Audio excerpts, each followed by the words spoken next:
அடிதடி வழக்கில் புழல் சிறையில் அடைக்கப்பட்ட இளைஞர் உயிரிழந்த நிலையில் அரும்பாக்கம் போலீசார் தாக்கியதால் உடல்நிலை பாதிக்கப்பட்டு இருந்ததாக இளைஞரின் பெற்றோர் குற்றம் சாட்டியுள்ளனர்.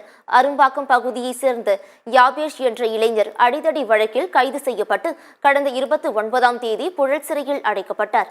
இந்நிலையில் யாபேஷிற்கு திடீரென உடல்நலக்குறைவு ஏற்பட்டதாக கூறப்படுகிறது. இதையடுத்து ஸ்டான்லி அரசு மருத்துவமனைக்கு கொண்டு செல்லப்பட்ட யாபேஷ் சிகிச்சை பலனின்றி உயிரிழந்தார். இந்நிலையில் அரும்பாக்கம் போலீசார் தாக்கியதால் யாபேஷ் உடல்நிலை பாதிக்கப்பட்டு இருந்ததாக அவரது பெற்றோர் குற்றம் சாட்டியுள்ளனர்.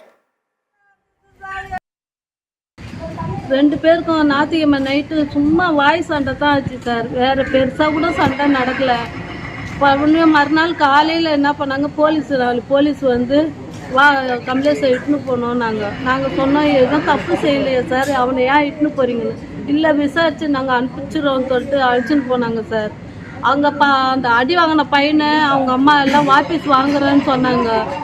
விஜயகுமார் சார் என்ன பண்ணார், அதுக்குள்ளேயே அவங்க வாபீஸ் வாங்குறவங்கள கூட வாங்க வேணாம்னு சொல்லிட்டு எங்கள் என் பையனை தனியாக ஒரு டாக்டர்ல இன்னொரு பையனையும் எங்கள் பையனையும் இட்டுன்னு வச்சுட்டு எஃப்ஐஆர் போட்டேன். நான் இது பெரிய இடத்து வரைக்கும் போயிடுச்சு, நாங்கள் அனுப்ப மாட்டோம்.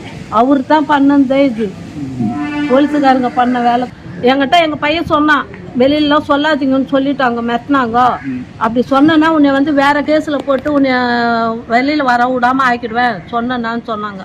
அதனால எங்கள் பையன் சொல்லலை.